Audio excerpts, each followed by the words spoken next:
ni Zaopeng the creator y'u Rwanda, the creator w'Imana. Ni Ramuka TV nk'ibisanzwe rero, ikiganiro bakita bite iwacu. Uyu munsi twakumanukiye tugera ahantu bita i Rwamagana. Uyu munsi ni byinshi turi buganireho.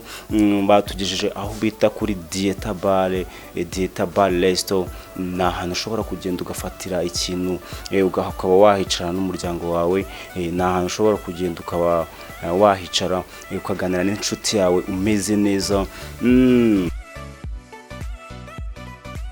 Twikomereza rero n'ikiganiro cyacu bite iwacu muri gukurikirana kuri Ramuka TV. Bababwira ko Dieta Bar Resto ni bar kabisa imeze neza, ifite byinshi cyane abanyarwanda dukeneye.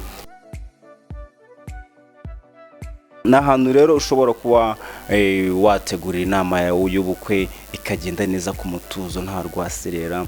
N'ahantu ku buryo ushobora kuba wababwira bakagutekera icyo kurya bakaba bakigusangisha n'iwawe kabisa. Urumva ko serivisi zaho ari nta makemwa.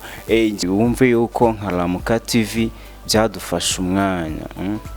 Umunyamakuru wacu Edi Patrick yajya gusura i Rwamagana areba uko byifashe. Yarangije aganira n'umwe mu bantu bakunze kuza muri Dieta Bar Resto, nabamuhamiriza ukuri ukuntu kabisa na bar Dieta imeze neza kandi itanga serivisi nziza, ndetse namubwiye byinshi. Reka wenda ntangirane nawe ubundi babisobanure neza. Nshuti bakunzi ba Ramuka TV, mwaramutseho. Muri kumwe n'abanyamakuru wanyu mukunda cyane Yakara Edi Patrick. Uyu munsi rero tubafitiye umutumirwa. Ubwo twari twasuye akarere ka Rwamagana, tukaba twarebaga ngo bizabyifashe bite ku minsi mikuru. Nabatindiye reka mbaze umutumirwa wacu abibwire, tukomeze tuganire nawe. Murakoze cyane, nitwa Yvonne, ntuye i Rwamagana. Nkuko rero mwarimu mbajije uko Noheli byifashe hano bimeze neza. Imyiteguro ni yose, dufite ahantu henshi ho kwiyakirira hameze neza. Urumva ko nta kibazo, turiteguye. Ariko bambwiye yuko ngo hari akabari kaba kitwa Dieta Bar. Ako kabari gaherereye kameze gute? Dieta Bar ni akabari dukunda twese kuko bagira serivisi nziza, bagira ibintu byinshi byiza cyane ko iyo uhageze bakwakirana yombi. Haba hari ibintu ku giciro gito ugereranije n'ahandi. Bivuze ngo hano Rwamagana twese, ndetse nabo mu tundi turere usanga bahaje kubera serivisi nziza. Ni hafi cyane ya gare, ntabwo ari ahantu kure. Ubwo rero tumaze guhabwa amakuru na Nyiramutuzi Yvonne, byadusabye kunyarukira muri Dieta Bar. Twasanze ari ahantu heza cyane, twasanze ari ahantu hagendeka, ari ahantu hafite parikingi, ari akabari rwose kujuje ibyangombwa byose n'ibisabwa byose. Twasanze bafite isuku, twasanze hameze neza pe.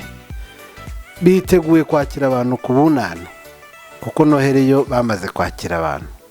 Ariko se Nyiramutuzo, ikintu muri aka kabari tubwiye bafite kiryoshye cyane kuruta ibindi, ku buryo natwe twahamagara abantu bose tukabashishikariza ko kuri Noheli bagomba kuba, kuri Bonane bagomba kuba bariyo, ni iki?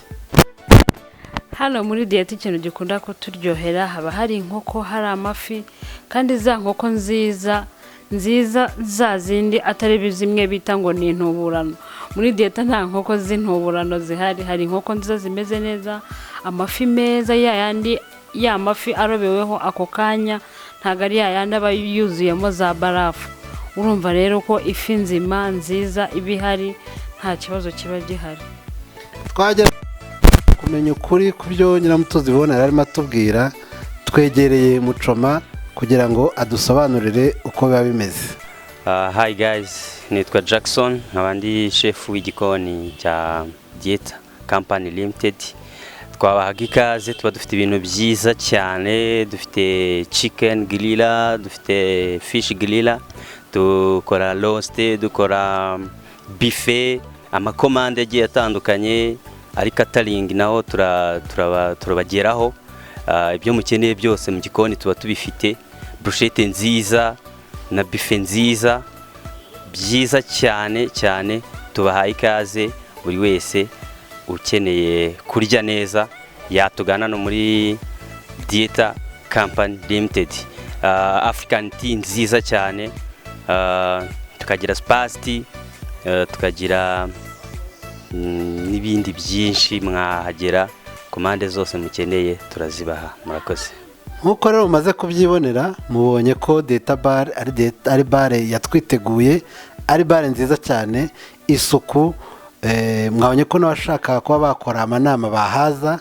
Rwose numva nta kindi narenzaho ari ukugira ngo dushishikarize abantu bose ko bakigana urugero rwa Dieta Bar. Tukaba rero dushoje tubashishikariza gukomeza kwitabira ibiganiro bya Aramuka TV. Twiteguye no kubasanga aho muri hose kugira ngo tubashe kuganira ku bikorwa byanyu. Murakoze.